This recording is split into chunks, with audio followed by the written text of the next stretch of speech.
Hello everyone. Now we will talk about regional autonomy in Indonesia. The term autonomy comes from Latin, from the word autos, which means alone, and the word nomos, which means rules. Based on that, autonomy has the meaning of self-regulation, self-governing, or regulating. In a broad meaning, autonomy has the meaning of being empowered. Autonomy is also defined as a freedom, but not independence. This freedom is related to making decisions about important matters in their own area. This freedom requires accountability, so it is called limited freedom. Now about regional autonomy. According to Undang-Undang Nomor 32 Tahun 2004, regional autonomy is the rights, powers, and obligations of autonomous regions to regulate and manage their own government affairs and the interest of the local community in accordance with statutory regulations. Meanwhile, autonomous regions are legal community units that have territorial boundaries that are authorized to regulate and manage government affairs and the interest of local communities according to their own initiative based on the aspirations of the people in the system of Negara Kesatuan Republik Indonesia or NKRI. Regional autonomy must be understood by regional heads as an effort to regulate government authority so that it is harmonious and focuses on the demands of the needs of the community, because regional autonomy is not an end, but an instrument to achieve goals. One thing that is an important aspect of regional autonomy, it is the community empowerment. This will give them the right to participate.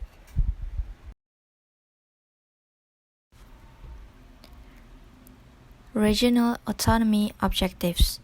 Some of the objectives of regional autonomy are as follows. Improve services to the community. Develop community life based on democracy. Realizing a social justice to all levels of society. Realizing regional equity. Maintain a harmonious and good relationship between the central and the regional government. Encouraging community empowerment efforts. And the last is fostering initiatives as well as creativity, as well as increasing the role of the community and developing the role and functions of the Dewan Perwakilan Rakyat Daerah or DPRD.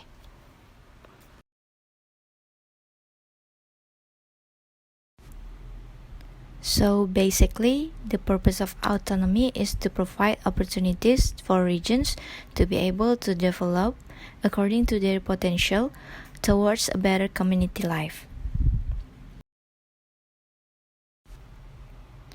Let's take a look for the purpose of regional autonomy based on several aspects. First is the political aspects. It is to involve and channel the aspirations of the community, both for the interest of the region itself and to support national policies through the democratic process at the lower levels. The second, in terms of government management, it is to increase the usability and results for the administration of government, especially in providing services to the community according to their needs. The third, the social aspect. It is to increase participation and foster community independence by undertaking community empowerment efforts towards an independent and competitive society. And the last, the economic aspect of development. It is launch development programs towards the achievement of people's welfare.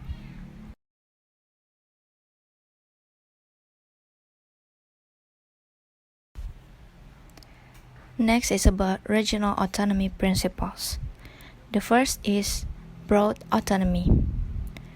The principles of broad autonomy means that an area will be given an authority.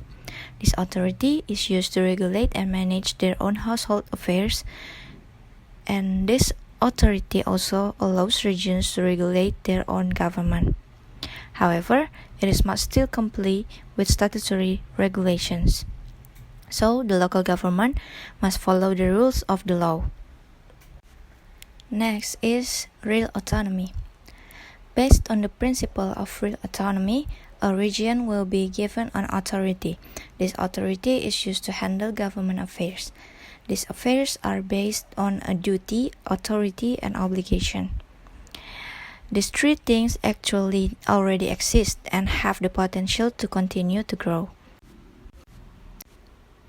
Third is responsible autonomy. The principle of responsible regional autonomy has meaning in a system of government administration. This principle must be adapted and observed. The objectives to be achieved according to the principle of responsible autonomy are being able to empower their respective regions.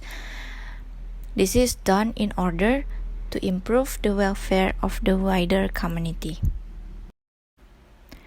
Based on Undang-Undang Nomor 23 Tahun 2014 concerning regional government, there are three types of administration of government affairs which form the basis for regional governments in implementing regional autonomy. The first is decentralization principle. The principle of decentralization is a delegation of authority. The transfer is carried out by the central government to local governments. The local government has the authority to manage the area independently. This is based on the principle of autonomy. Next is deconcentration principle. The principle of deconcentration is part of the affairs of the government, which is the authority of the central government to the governor. This is because the governor is the representative of the central government. The governor, as the representative of the central government in a certain area, and or the governor and mayor or region as the person in charge of general government affairs. Regional autonomy and the economy. The reform era provides an opportunity for a change in the national development paradigm from a growth paradigm to a more equitable and balanced development distribution paradigm. This change, among others, is realized through the implementation of regional autonomy and the balance of central and regional finances as regulated in Undang-Undang Nomor 32 Tahun 2004 concerning regional government and Undang-Undang Nomor 25 Tahun 1999 concerning financial balance between central and regional government. Regional autonomy and decentralization policies are strategic steps for: first, regional autonomy and decentralization are the answers to the local problems of the Indonesian nation in the form of the threat of national disintegration, poverty, inequality in development, low quality of life of the people, and problems in developing human resources. And second, regional autonomy and fiscal decentralization are strategic steps for the Indonesian people to face the era of economic globalization by strengthening the regional economy base. The existence of regional autonomy is expected to increase the efficiency, effectiveness, and accountability of the public sector in Indonesia.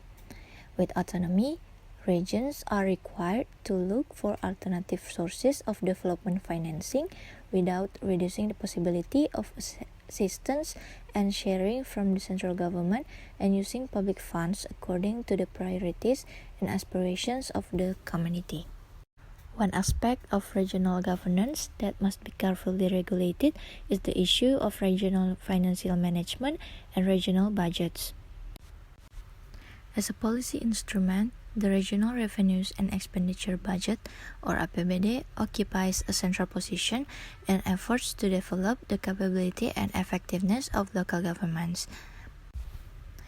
APBD is used as a tool for determining the amount of income and expenditure, supporting decision-making and development planning, authorizing future expenditure, and source of developing standard measures for performance evaluation, a tool for motivating employees, and a coordinating tool for all activities from various works units. Now we will talk about special autonomy. Negara Kesatuan Republik Indonesia is divided into provincial regions. The state recognizes and respects special regional government units which are regulated by law. What is meant by special regional government units are regions that are given special autonomy. The regions with special autonomy are Daerah Khusus Ibu Kota Jakarta, Daerah Istimewa Yogyakarta, Papua and West Papua Province, and Daerah Istimewa Nanggroe Aceh Darussalam. Special Autonomy and Adjustment Fund. Transfer components to other regions is the Special Autonomy and Adjustment Fund, which are regulated by laws and regulations outside the Financial Balance Law.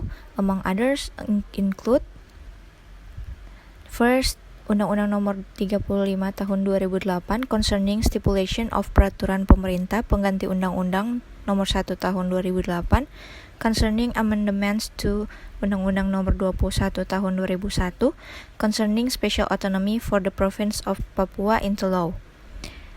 Next is Undang-Undang Nomor 11 Tahun 2006 concerning the government of Aceh. And next, Undang-Undang Nomor 20 Tahun 2003 concerning the National Education System. And the last is Peraturan Pemerintah Nomor 41 Tahun 2009 about professional allowance for teachers and lecturers. Special Autonomy Funds. Special autonomy funds are funds allocated to finance the implementation of special autonomy for a region, as stipulated in Undang-Undang Nomor 35 Tahun 2008 concerning the stipulation of peraturan pemerintah pengganti Undang-Undang Nomor 1 Tahun 2008 concerning amendments to Undang-Undang Nomor 21 Tahun 2001 concerning special autonomy of Papua Province into laws, and Undang-Undang Nomor 11 Tahun 2006 concerning the government of Aceh. The scopes are: first, Special Autonomy Fund for Papua Province and West Papua Province.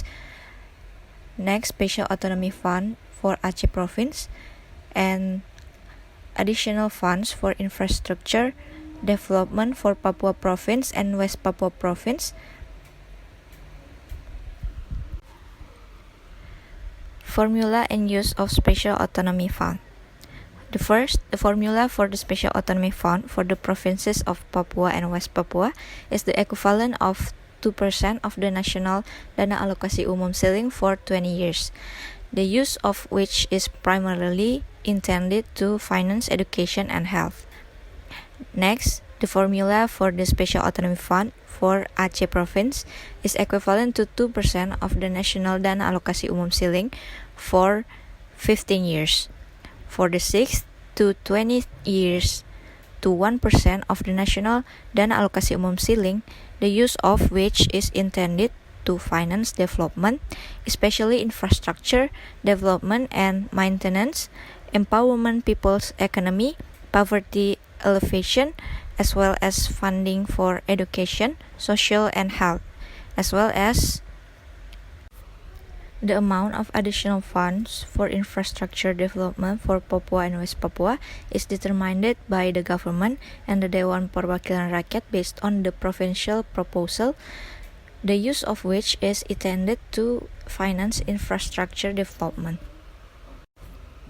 The determinants of the Special Autonomy Fund include: first, the Special Autonomy Fund for the province of Papua and West Papua, and the Special Autonomy Fund for the province of Aceh, which is highly dependent on the amount of the Dana Alokasi Umum, and additional funds for infrastructure development depending on the state's financial capability and the result of an agreement between the government and the Dewan Perwakilan Rakyat taking into account the proposal of the province.